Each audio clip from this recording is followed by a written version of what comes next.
Remember in Christopher Nolan's masterpiece, Interstellar, when just 1 hour on that Miller's planet cost the crew 7 years back on Earth? In the movie, we saw a mysterious wormhole open up near Saturn, giving humanity its one and only shot at survival.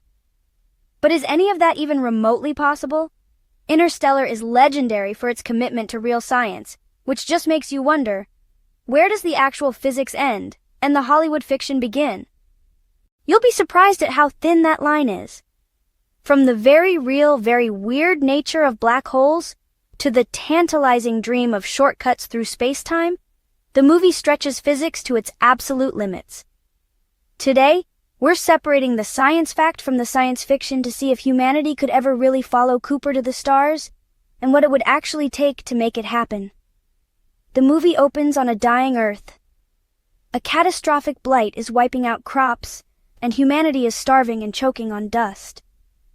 But then, a miracle happens. A stable wormhole appears near Saturn, a gateway to a whole new galaxy of potentially life-sustaining planets. It's a lifeline, apparently left there by some mysterious godlike intelligence. This brings us to our first huge question.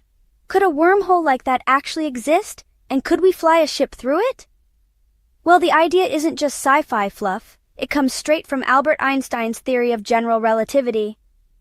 In the movie, Romilly gives a great demonstration by folding a piece of paper and punching a pencil through it. The pencil creates a bridge, a shortcut from one point to another.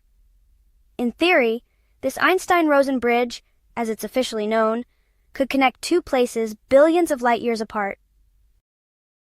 That's the science fact part. Wormholes are a genuine, though speculative, prediction of general relativity. But here comes the Hollywood fiction. The tiny problem with wormholes as we understand them is that they're disastrously unstable. The instant one formed, it would collapse on itself faster than light could even get through. So, how would you hold one open? To make it stable, you'd need to prop open the throat of the wormhole with something that has anti-gravitational properties.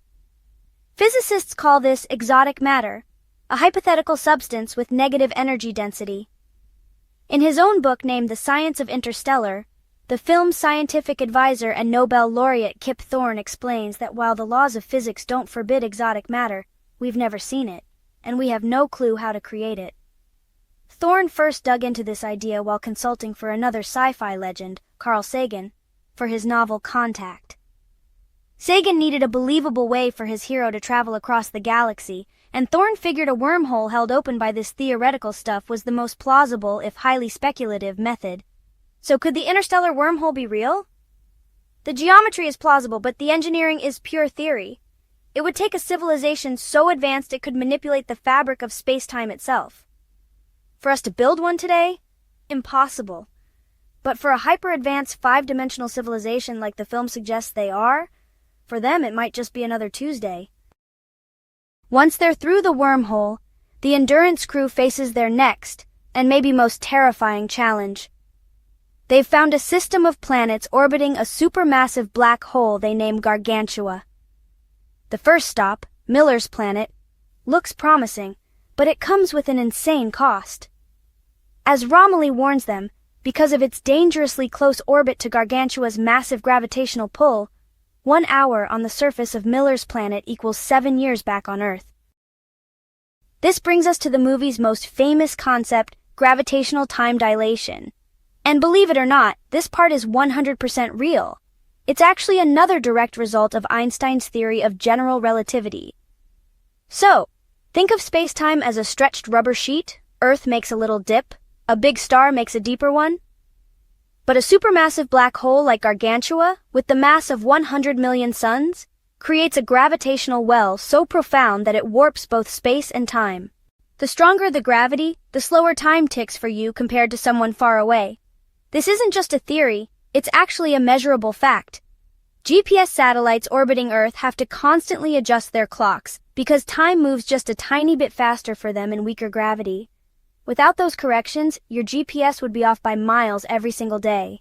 But could the effect really be as extreme as 1 hour equals 7 years? At first, even Kip Thorne told Christopher Nolan it was impossible for a planet in a stable orbit. It should be torn apart or sucked in.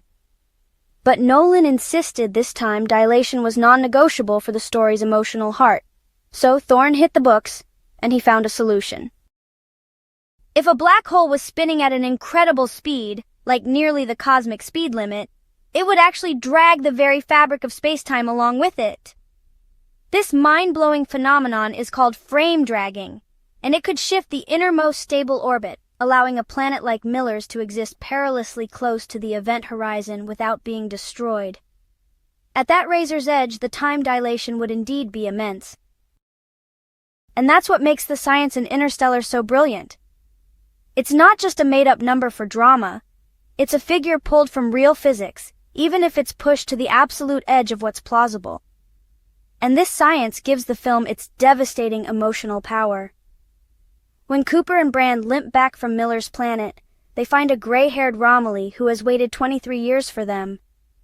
Cooper is totally crushed as he watches 2 decades of video messages from his kids, seeing them grow up and lose hope. Cooper didn't just lose a few hours, he lost a lifetime. The laws of physics become the film's most tragic villain. So if you're loving this deep dive into the physics of Interstellar and want to see more of your favorite sci-fi movies get the same treatment, do us a favor and hit that subscribe button and ring the notification bell. It's the best way to join us on our next trip into the cosmos. We can't wait to explore more with you. Even after paying the crushing price of time, the mission is far from over. The crew's search for a home leads them to man's icy planet and finally to Edmund's desert world. While these extreme environments are grounded in what we know about exoplanets, there's another minor fudge for the sake of visuals. Those solid floating ice clouds on man's planet? In reality, gravity would pull something that dense down. But it's the film's finale that takes the biggest leap from hard science into pure, mind-bending fiction. To save Brand and give her just enough of a push to reach the final planet, Cooper detaches his ship and lets himself fall into Gargantua. In reality, this should be the end. Spaghettification, game over. But for Cooper, it's a new beginning. He doesn't get crushed into a singularity. Instead, he enters the Tesseract. So, what is this Tesseract? According to Kip Thorne, the Tesseract is essentially a rescue vehicle, a spacecraft built by the advanced 5-dimensional bulk beings to scoop Cooper up from inside the black hole. It's a hypercube, a 4-dimensional cube, represented in a way our 3-dimensional brains can process. Inside, time is no longer a river flowing in one direction. It's a physical landscape. By the way, those 5-dimensional beings are none other than future human beings. Inside the Tesseract, every moment in his daughter Murph's childhood bedroom is laid out before him like a maze of corridors. From this higher dimensional vantage point, he can interact with the past, not by traveling to it, but by influencing it with the one force that can cross dimensions: gravity. Cooper sends the quantum data he and TARS collected from the black hole to Murph by pushing on the world lines of dust motes and the second hand of her watch, giving her the key to solving the gravity equation and saving everyone on Earth. So this is where the movie takes its biggest leap of faith. While some theories like string theory do propose the existence of higher dimensions, there's zero evidence they exist or could be used to manipulate time like this. This is the pure Hollywood part of the equation. But even here, Thorne provided a scientific framework. Nolan originally wanted Cooper to get back to Earth faster than the speed of light. Thorne flatly refused, saying it was a hard violation of known physics. His alternative was the Tesseract, a journey through a higher dimension which acts as a shortcut from our perspective. So no, the Tesseract isn't science, but it is a beautiful, scientifically inspired metaphor for how love and connection can transcend any distance, even time itself. So, let's bring it all back. Could a mission like Interstellar actually happen? The movie's depiction of the black hole, Gargantua, is actually one of the most accurate ever put on film. In fact, the visual effects team's code was so good that it even led to the publication of new scientific papers on gravitational lensing. Gravitational time dilation is like absolutely real. While the whole 1 hour equals 7 years thing is like a super extreme example that would need a black hole spinning almost impossibly fast, however, it actually does fit with the laws of physics. Traversable wormholes, well, they're just theoretical for now. They're allowed by relativity, but honestly, keeping one open would need this stuff called exotic matter. And that's a kind of physics that's like totally beyond anything we can even imagine right now. And the Tesseract? That's brilliant, thought-provoking science fiction, a visual metaphor for abstract ideas about higher dimensions. So the big answer is no, not for us anyway. Not yet. But here's what Interstellar does so masterfully. It uses the very real, very strange laws of our own universe as the bedrock of its story. You know, it shows us that the cosmos is already more bizarre and wonderful than we often imagine. The film's greatest legacy isn't just its scientific accuracy, but its power to use that accuracy to explore the deepest human themes like love, loss, survival, and our relentless drive to reach for the stars. It reminds us that while we may be born on Earth, we were never meant to die here. So, what sci-fi movie should we put under the scientific microscope next? Drop your suggestions in the comments below. And, thanks for watching.